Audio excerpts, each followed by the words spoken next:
And when we do, it doesn't analyze nearly as well as when we bought it. They knew this. And they said, so your material you're saying doesn't analyze at all? We don't have a problem with this. Now keep in mind, these are people who build analytical instrumentation for a living, and they don't have a problem with it. I said, okay.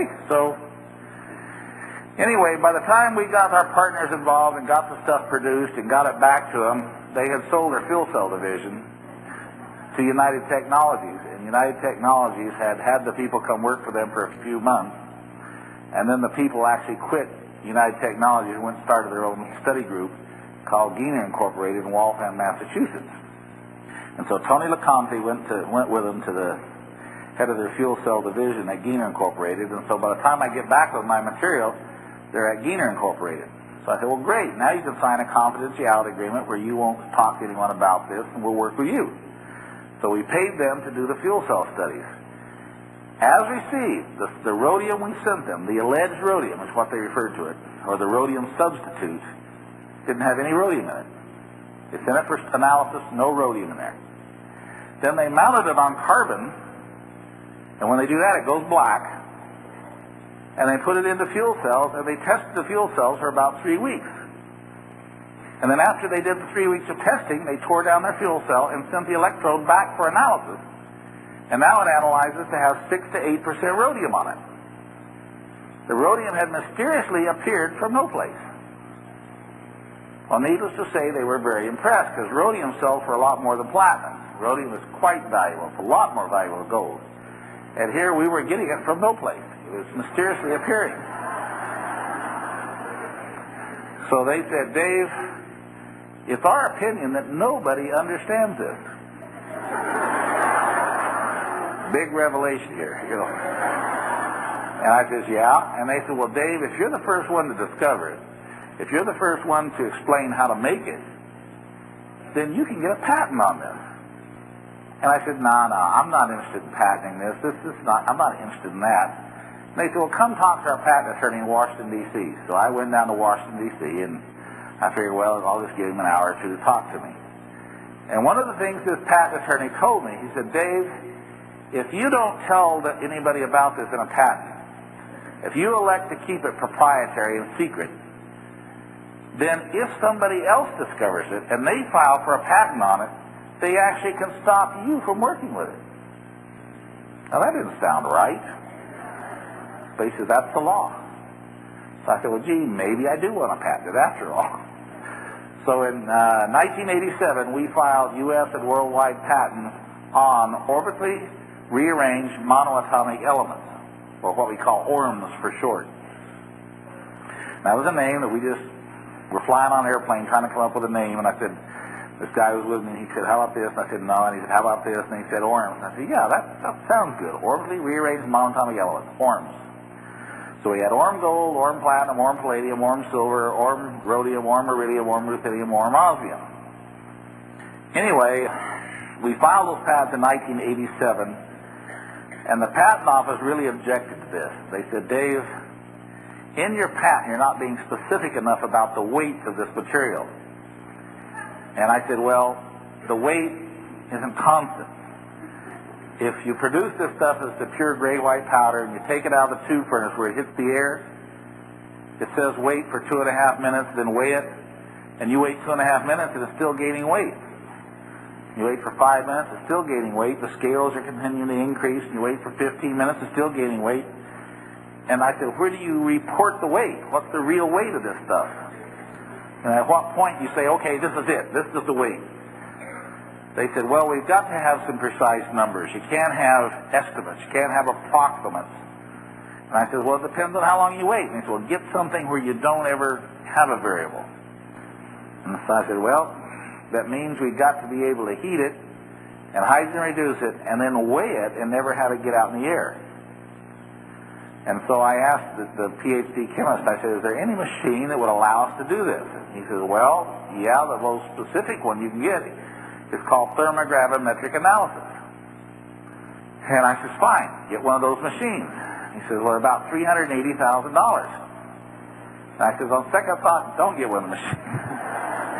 He says, but Dave, we can lease one for about $6,000 a month.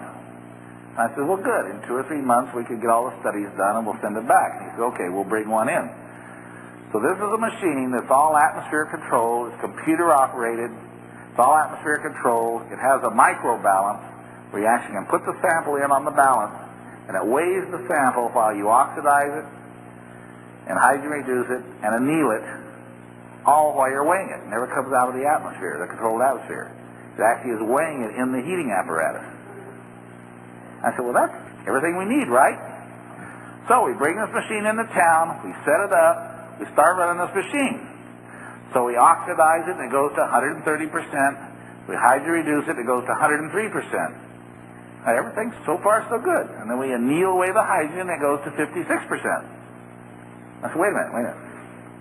It was 100% to start with. We went to 130% we oxidized, 103% we hydrogen reduced it, and now it's 56%? Did we volatilize away part of the sample? Did it vaporize due to the high heat? So we took this 50% of this white powder, and we put it over on a quartz boat. And we weighed the quartz boat, we weighed the powder, we put it all on the quartz boat, and we heated it up to like 15, 1600 degrees where it actually melted into the glass, the quartz. And when it melts into the glass, it turns black, and all the weight comes back. So the mass never really left the sample. It just, when it was in there, you couldn't weigh it.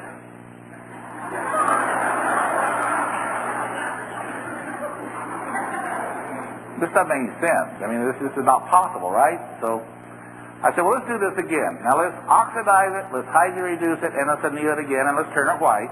And sure enough, it went down to 56%. I said, well, let's cool it, and then heat it again, and cool it, and heat it again. Never take it out of this machine.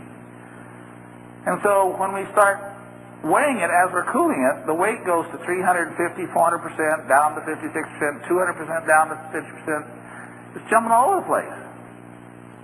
I said, well, let's heat it again. So we, without ever taking it out of the machine, we start heating again.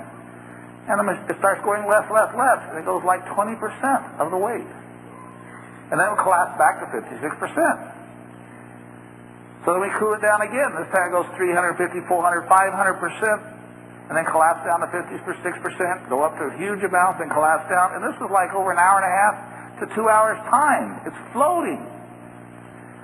And I said, well, let's heat it again. So then we just heat the same sample again, and this is all under a total inert gas, and it literally goes to the point it weighs less than the pan weighs it's sitting in. In other words, if the powder wasn't in the pan would weigh 0. With the stuff in the pan, it weighs less than 0. And yet when you cool it back down, there the stuff is. It's never left. It's still 56% of the correct weight. But every time we heat it, it would go less than 0. And you know, when you look in there and look in the pan, it's not there. It's gone. The pan's empty. And yet when you cool it back down, it begins to form around the outside, and you see it solidify, and there it is again. We had no explanation for it, people. I mean, we were totally dumbfounded. So I went to the manufacturer of the machine, and they by the way, they did give us magnetic standards that came to this machine. You can actually take a little salt crystal and put it in the machine, and you heat it, and at 250, 300 degrees, it would become magnetic. And then at like 650 or 700 degrees, it would lose the magnetism and go to a normal material. Then when you cool it back down at 650, it would become magnetic. 350, it would lose the magnetism. And it was actually a standard that you put in your machine to check it, see if it was, interreacting with the magnetic material. When we put the magnetic material in it and heat it and cool it, nothing happened. It weighed just perfectly. So it wasn't an interaction of the field of the heating machine with the sample. And yet we put this stuff in it. It didn't make any sense at all. I mean, it was crazy. It just, any weight you wanted, it seemed to be able to be weighed that way. So I go off down to Varian over in the Bay Area in California, who makes the machine, the Varian Corporation. I said, look at this data here. It makes no sense at all. What's going on here with this machine? It's got to be something you can explain, right?